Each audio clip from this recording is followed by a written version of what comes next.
Salam sejahtera untuk kita semua. Pelajaran Sekolah Sahabat dengan tema utama tentang kematian, hampir mati, dan harapan masa depan. Pelajaran ke-14, segala sesuatu baru. Kamis 29 Desember. Namanya ada di dahi mereka. Bacalah Wahyu 22 ayat 3-5. Bagaimanakah kita dapat yakin bahwa kita akan termasuk di antara mereka yang akan memiliki nama Tuhan tertulis di dahi kita? Atau bisakah kita diyakinkan setelah pemberontakan Lucifer dan kejatuhan Adam dan Hawa, Tuhan bisa saja menghancurkan kedua pendosa itu. Namun, sebagai ekspresi cinta tanpa syarat bagi makhluknya, Tuhan menetapkan rencana penuh belas kasihan untuk menyelamatkan semua orang yang menerima apa yang Dia tawarkan. Inilah yang dikenal sebagai rencana keselamatan, yang meskipun sudah ada bahkan sebelum bumi diciptakan, pertama kali disajikan kepada umat manusia di Eden, tepat setelah kejatuhan. Kemudian lebih lanjut terungkap dalam jenis dan bayangan dari pelayanan bait suci Ibrani. Dan kemudian hal itu dinyatakan sepenuhnya dalam kehidupan, kematian, dan kebangkitan Yesus. Pusat dari rencana keselamatan adalah janji kehidupan kekal berdasarkan jasa Yesus kepada semua orang yang menerima dengan iman, persediaan besar yang disediakan di kayu salib. Sebelum salib, setelah salib, keselamatan selalu melalui iman dan tidak pernah melalui perbuatan. Betapapun banyak perbuatan baik yang dilakukan itu merupakan ekspresi keselamatan kita. Paulus menulis tentang Abraham yang sudah ada jauh sebelum kedatangan Kristus sebagai contoh keselamatan oleh iman. Sebab jika Abraham dibenarkan karena perbuatannya, ia memiliki sesuatu untuk dimegahkan, tetapi tidak di hadapan Allah. Untuk apa yang dikatakan kitab suci, Abraham percaya kepada Allah dan kebenaran itu diperhitungkan kepadanya. Bagaimanakah ayat-ayat ini membantu kita memahami apa itu keselamatan melalui iman? Dengan demikian, kita dapat memiliki jaminan keselamatan jika kita telah menerima Yesus, telah berserah kepadanya, dan telah mengklaim janji-janjinya termasuk kehidupan baru sekarang di dalam Dia. Dan jika kita bersandar sepenuhnya pada jasa-jasanya dan tidak pada yang lain. Abraham percaya hal itu diperhitungkan kepadanya sebagai kebenaran, sama halnya dengan kita. Jadi, inilah artinya memiliki namanya tertulis pada dahi kita. Jika kita memilikinya tertulis di sana sekarang dan tidak berpaling darinya, maka itu juga akan tertulis di sana di langit yang baru dan juga di bumi yang baru. Pelajaran yang bisa kita dapatkan pada saat ini, pusat dari rencana keselamatan adalah janji kehidupan kekal berdasarkan jasa Yesus kepada semua orang yang menerima dengan iman, persediaan besar yang disediakan di kayu salib. Baik sebelum salib ataupun setelah salib, keselamatan selalu melalui iman dan tidak pernah melalui perbuatan. Betapapun banyak perbuatan baik yang telah dilakukan oleh manusia, tetapi itu merupakan ekspresi dari keselamatan yang Allah telah berikan kepada kita.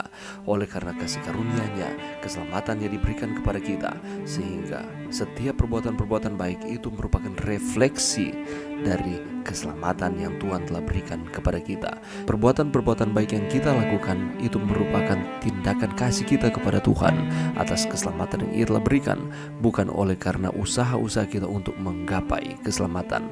Belajar dari pengalaman Abraham. Kalau kita membaca di dalam Roma 3 ayatnya yang ke-24, di sana ada kata dibenarkan.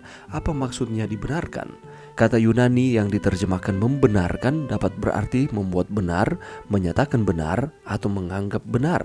Kata ini dibangun dari akar kata yang sama yang diterjemahkan kebenaran dan persyaratan kebenaran.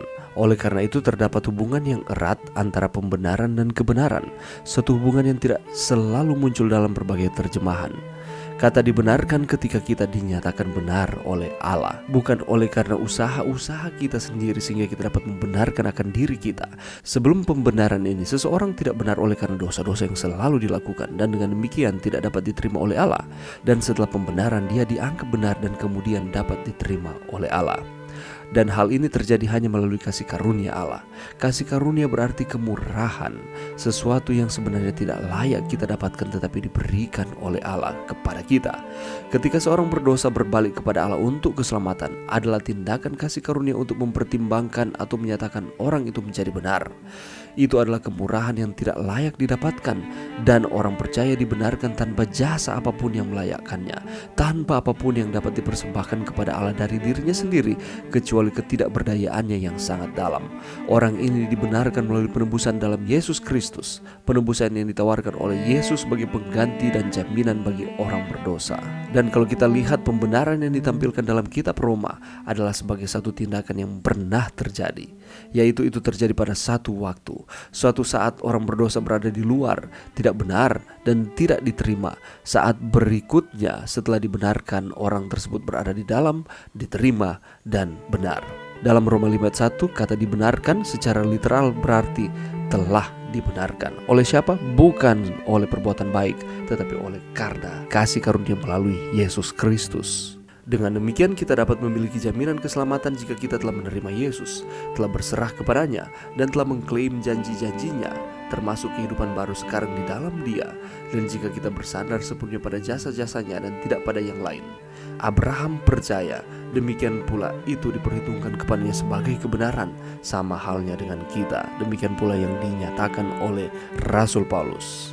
Jadi inilah artinya memiliki namanya tertulis pada dahi kita. Jika kita memilikinya tertulis di sana sekarang dan tidak berpaling darinya, kita terus mengingat Tuhan di dalam kehidupan kita setiap hari, dalam setiap kehidupan kita, mengandalkan Tuhan di dalam segala hal dan tidak berpaling darinya, maka itu juga akan tertulis di sana di langit yang baru dan juga di bumi yang baru. Mari berdoa. Terima kasih Tuhan atas firman-Mu pada saat ini. Bantu kami Tuhan untuk kami terus menulis akan nama Kristus di dalam dahi kami. Dengan kata lain, kami terus mengingat Tuhan di dalam setiap hal, oleh karena kasih karunia yang Tuhan telah berikan bagi kami, keselamatan yang Tuhan telah berikan, bukan karena usaha kami, tetapi hanya karena pemberian Allah. Terima kasih Tuhan, ini doa kami di dalam nama Yesus. Amin.